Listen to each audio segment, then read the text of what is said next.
Hey, this is Raw Spoon. These are my thoughts and stories from my blog. Enjoy!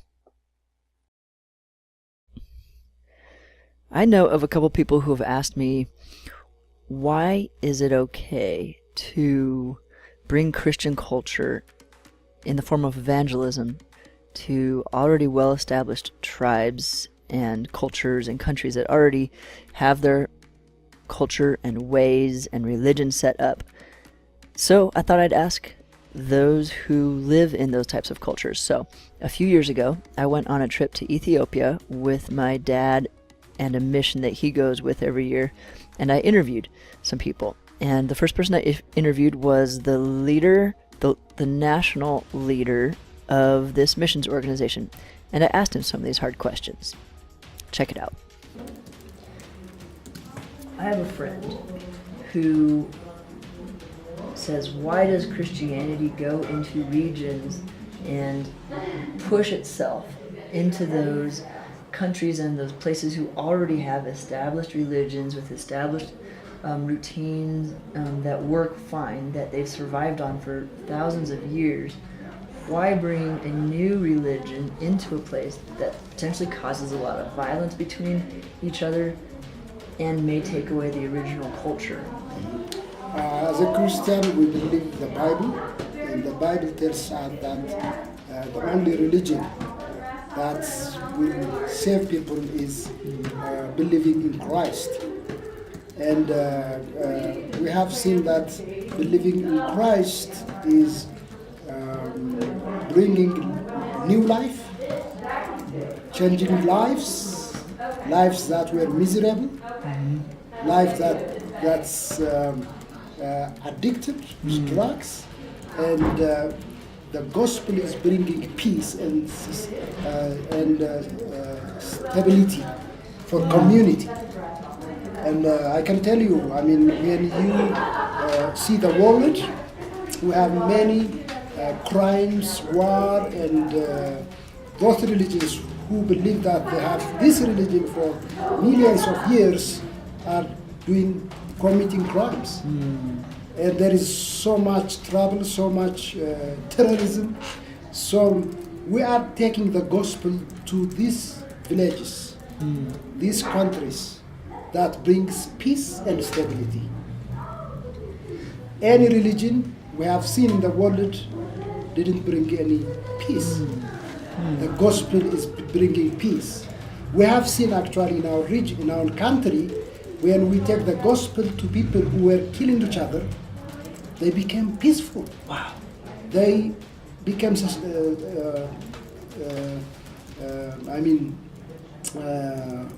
good people who could help others. So the gospel brings peace and stability. Do you have some specific stories? Yes. We had in the Geldu area. Geldu? G-I-R-D-O? Geldu, G-E-L-D-U. Okay. In the Geldu area, the people were killing each other. And the government was not even able to handle the situation. And we brought the gospel to this area, and now this area is the peaceful and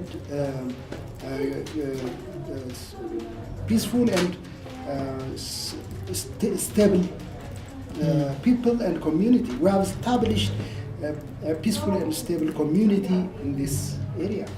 What are the specific areas that it's more peaceful? Is it interpersonal crime? Is it corruption of the government? Is it more water, electricity, government? We have brought water, electricity, and we have brought health. I mean medical treatment. Okay. Health. Okay. Yeah, health. And we have seen the community love one another, interpersonal connection, so that more development. When there is corruption, when there is killing one another, there is no sustainability, there is no stability. So when we bring the gospel, the people can interact together, they can work together, they think developing their community together. So what about Christianity makes this happen?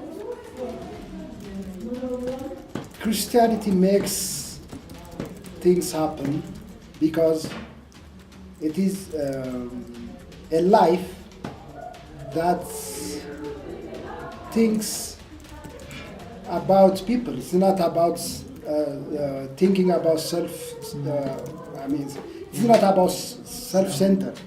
It is Christianity is about others, living for others, working for others, sacrificing yourself for others. Then I got to talk to one of the American leaders who works with the national leaders about what she had seen. And here she'll tell you how what she saw was the old way of doing things, when Christianity and the ethics that Christianity required of the people and the missionaries, how it helped the people climb out of a bad situation into a good one. What I noticed very quickly was that the women were really treated as really low citizens. I also watched that the women were doing all the labor. You can go out here and you see women carrying on their backs sticks weighing about 50 to 75 pounds. And they were the ones lugging the water. They were getting the wood on their backs to build the homes. They were getting the firewood. They were caring for the children. They were doing all the cooking. And the men were just sitting around town. And many cases in the villages that you go out to, sitting around the town getting drunk. And I watched that, and then you see the children, and they were disrespected. And you watch that, and it began to really just break my heart. And so I went to some of the Ethiopians, and I just asked them, who are your most desperate? Who would be the lowest rung on the human list in this? And they said the widows. The widows and probably the orphans, because there's so many. And I said, okay. And we, again, didn't want to pass out money, so we collected 12 widows around us, and we began to interview them, and the majority of them, I want to get my facts straight, I believe that they were earning maybe $2 a week. And so give you an example on that. So $8 to $11 a month is what they would earn. If you go in the marketplace out here, to buy a skirt is $15. So they were wearing tattered clothing, there was holes in it, they were layering all these different things, just trying to even keep warm. And okay, so their money was really low. Well, that's even less than the World Bank Poverty Index of $1.25 a day. Okay. Yeah, and so I'm like, wow, these guys are below poor. They are the ultra poor.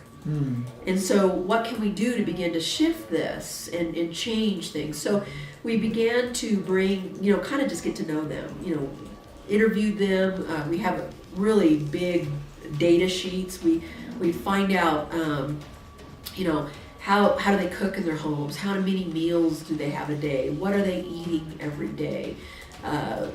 Do they have bathrooms, latrines in their home? And interesting enough, I would say that 70% do not even have a bathroom hole attached to their homes. They're just going out in the fields and defecating all over the place.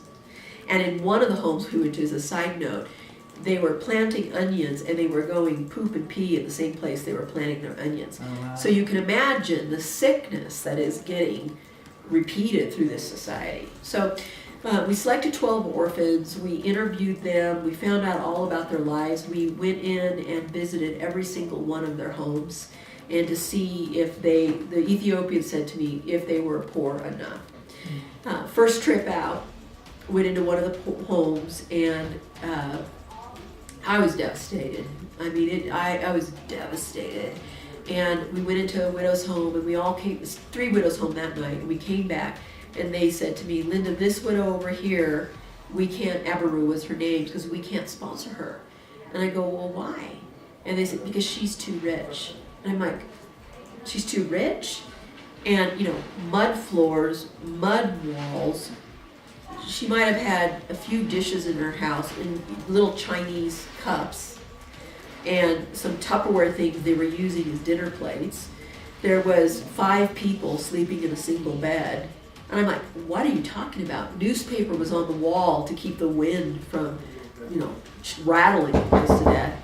And the conversation was that, Hello? did you not see the... We're doing a quick interview.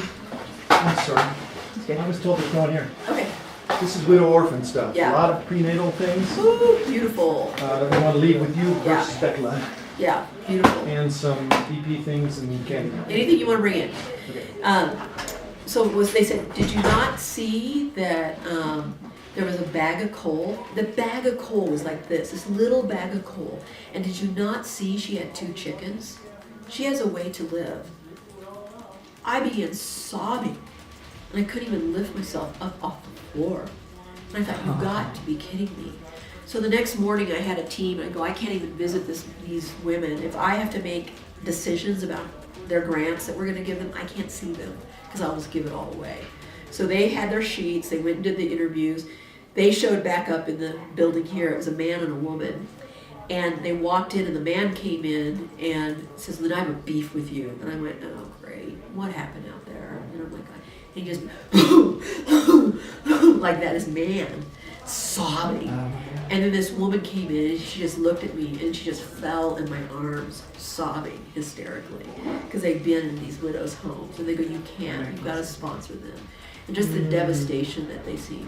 So what we did is we interviewed them. We had them fill out a business plan. We walked them through. They had to get the prices on everything. Hysterical moment. The pastors, the widow, translators, me sitting there. They were all arguing with each other, fighting with each other on how much this widow should be. And so at that point, I had to play hardball. And I go, well, we can't sponsor her for these reasons. And then they'd argue, and like for these reasons. One of our widows had a college education. And I'm like, she's got a college education. And she was given a job by the government and declined it. And why she had declined it is because it meant her moving to another village and she wasn't able to care for her family. So initially I'm like, she declined a job. She must not be that desperate. So the pastor came in and fought for her. And so, okay, you know what, we're going to try it on your word. And that widow today, so this has been now 2.5 years, that widow today owns a seed and spice shop. She owns a restaurant, and she's launching a hotel. If you'd like to hear more, please check out the book that I wrote called Signs of a New Kingdom by Ross Boone. And you can also check out the interviews on the page on my website for under books, under the book. So click on books and click on Signs of a New Kingdom, or click on the link below.